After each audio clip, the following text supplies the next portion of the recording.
નમસ્કાર, આધ્યાત્મિક મહાશક્તિમાં હું મોનાલી સોની આપ સૌનું સ્વાગત કરું છું. આજનો જે આપણો વિષય છે તે છે અન્ન વિશે.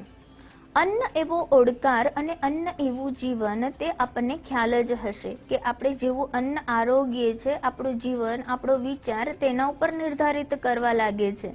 જેમ કે શ્રીમદ ભાગવત ગીતામાં સાક્ષાત શ્રી કૃષ્ણ ભગવાન દ્વારા કહેવામાં આવ્યું છે કે અન્ન દ્વારા પ્રાણીઓ થાય છે, વરસાદથી અન્ન થાય છે, યજ્ઞથી વરસાદ થાય છે અને આજ્ઞાથી કર્મ થાય છે. મતલબ કે આ દરેકે દરેક વસ્તુ ભગવાન શ્રી કૃષ્ણના આદેશથી જ થવામાં આવે છે. ત્યારે કેટલાક આપણા જે કર્મ છે તે આપણે જાતે નક્કી કરીએ છીએ અને તે કર્મ આપણા વિચારો દ્વારા પ્રગટે છે.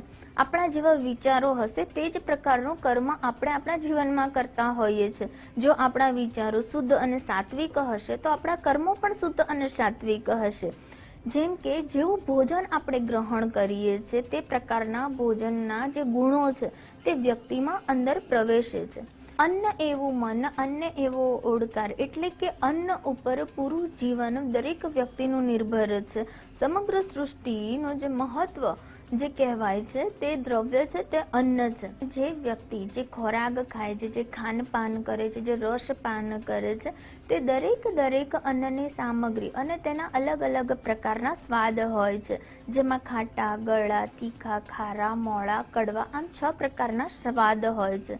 વ્યક્તિ જ્યારે અન્ન પચાવવાનું કામ કરે છે અને ભોજન રૂપી અન્ન જ્યારે તેના પાચન તંત્રમાં જાય છે ત્યારે તે 7 પ્રકારના, એટલે કે રસ, રક્ત, માંસ, મેજ, મજ્જા, અસ્થિ અને વીર્ય, આ પ્રકારે તેના શરીરમાં રૂપાંતરિત થાય છે અને ત્યારબાદ ધીરે ધીરે તેના શરીરનો જે વિકાસ છે, તેના શરીરનું જે પોષણ છે તે પ્રાપ્ત કરે છે. અને આ દરેકે દરેક વસ્તુ વ્યક્તિના મન અને તેના વિચારો પર પણ નિર્ધારિત કરે છે.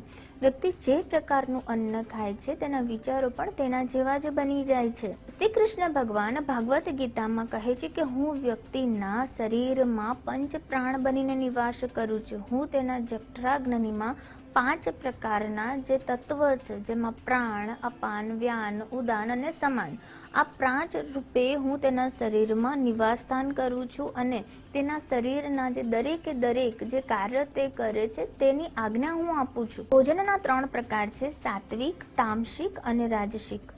જ્યારે આપણે સર્વપ્રથમ સાત્વિક ભોજનની વાત કરીએ છીએ તો તે ભોજન ખૂબ જ શુદ્ધ હોય છે અને તાજું હોય છે.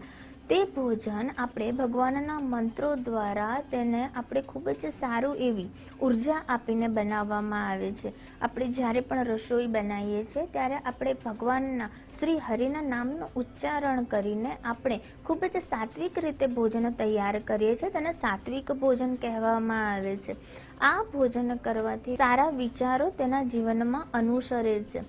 સાત્વિક ભોજન કરવા વાળો વ્યક્તિને કોઈ પણ પ્રકારના રોગમાંથી પણ મુક્તિ મળી શકે છે અને સાથે સાથે તે વ્યક્તિના વિચારો પણ ખૂબ જ શુદ્ધ હોય છે. તેના જે કર્મ હોય છે તે પણ તે વ્યક્તિ ખૂબ જ સારા કર્મો કરવા વાળી વ્યક્તિ હોય છે. આગળ વાત કરીએ રાજસિક ભોજનની. રાજસિક ભોજન ખૂબ જ ખારું, તીખું, ખૂબ જ દાહ આપનારું અને ખૂબ જ ગરમ રીતે કરવામાં આવેલું હોય છે. આ પ્રકારનું ભોજન કરવાથી વ્યક્તિમાં ગુસ્સાનું પ્રમાણ વધી જાય છે અને આ પ્રકારે વ્યક્તિ કોઈ પણ રીતે પોતાના જે સ્મરણ શક્તિ છે, પોતાના મનની જે શાંતિ છે તેને ગુમાવી બેસે છે. માટે પોતાના જે આહાર છે તેમાં સંતુલન રાખવું પણ ખૂબ જ જરૂરી બની જાય છે. આગળ જ્યારે આપણે વાત કરીએ તો તામસિક ભોજન. તામસિક ભોજન એટલે કે ઠંડુ, એઠું, જૂનું, કોઈ બી રીતે કોઈ પ્રાણીના જીવ દ્વારા બનેલું જો ભોજન છે તો તેને તામસિક ભોજન કહેવામાં આવે છે. આ પ્રકારનું ભોજન કરવાવાળી વ્યક્તિ જે છે તેના ખૂબ જ ખરાબ કર્મો અને ખૂબ જ ખરાબ વિચારો બનવા લાગે છે.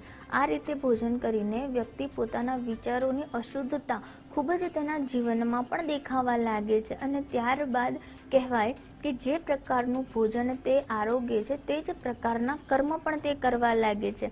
તામસિક ભોજન કરવાવાળો વ્યક્તિ લોભી હોય છે, છલ કપટ કરવાવાળો હોય છે, જુઠ્ઠું બોલનારો હોય છે. માટે આ પ્રકારના ભોજન કરીને તેના વિચારો પણ અશુદ્ધ બની ગયેલા હોય છે.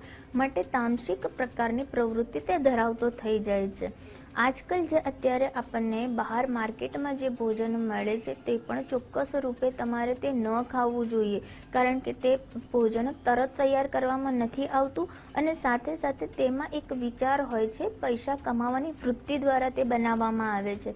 માટે તે ભોજન આપણા આરોગ્ય માટે પણ સારું નથી અને આપણા મનના વિચારો માટે પણ તે સારું નથી. માટે ઘરમાં બનાવેલું તાજું ભોજન જો આપણે નિયમિત રૂપે પરિવારના દરેક સભ્યો સાથે હસી મજાક કરીને અને ખૂબ જ સારી રીતે આપણે તે ભોજનને ગ્રહણ કરીએ છીએ તો પણ આપણા મનના વિચારો તો શુદ્ધ થાય જ છે, આપણું સ્વાસ્થ્ય પણ સુધરે છે, આપણા જીવનમાં આનંદ આવે છે. આપણે કોઈ પણ ભોજન બનાવીએ છીએ તે ભોજનને આપણે ખૂબ જ સારી રીતે ઉર્જા આપી શકીએ છીએ. તે માટે તમારે નિયમિત રૂપે તમારું સ્વચ્છ જે રસોડું છે તેને કરીને ત્યારબાદ તમે તમારા નાહી ધોઈને સ્વચ્છ કપડાં પહેરીને શ્રી હરિ ભગવાન વિષ્ણુનું નામ લઈને અથવા તો તેમના ભગવાન વિષ્ણુજીના પાઠ કરીને તમે તમારા રસોઈની શરૂઆત કરો. દરેક રસોઈ બનાવતી વખતે તમારે ભગવાન શ્રી કૃષ્ણને દરેક વ્યક્તિના લોકોને ખૂબ જ સારી સફળતા મળે, તેમના જીવનમાં આનંદ હર્ષોલ્લાસ આવે તેવી પ્રાર્થના કરતા અને મનમાં ખૂબ જ સારો ભાવ રાખીને તમે જો ભોજન બનાવો છો તો તે ભોજનને ખૂબ સારી ઉર્જા મળે છે અને આ પ્રકારનું ભોજન કરીને દરેક જીવનના જે સભ્યો છે દરેક લોકોને ખૂબ જ સારો લાભ થતો જોવા મળે છે.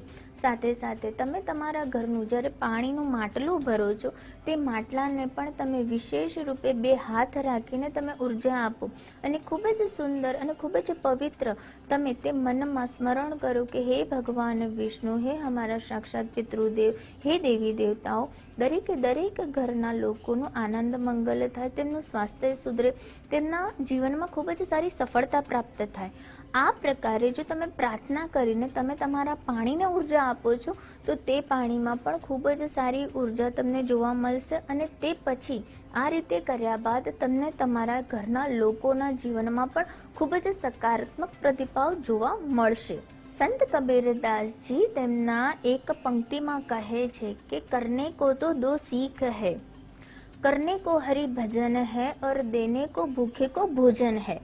એટલે કે જ્યારે પણ તમે કોઈ પણ સારા કાર્ય કરો છો હરિનું નામ લઈને કરો અને બને તેટલું ભૂખ્યાઓને ભોજન કરાવો છો, તમે તેમના પેટની અગ્નિને શાંત કરો છો તો પણ તમારા જીવનની દરેક તકલીફો દૂર થાય છે અને સાક્ષાત શ્રી હરિ તમારા જીવનના અવરોધોને દૂર કરે છે. આ સાથે આપણે જે તામસિક, રાજસિક અને સાત્વિક ભોજન વિશેની જે વાતો કરી અને કયા પ્રકારનું ભોજન લેવાથી તમે પણ ઉચ્ચ વિચારો અને ઉચ્ચ ગુણને તમે પ્રાપ્ત કરી તમારા જીવનમાં પણ સકારાત્મક ફેરફાર લાવી શકો તે સાથે હું રજા લઉં છું. નમસ્કાર.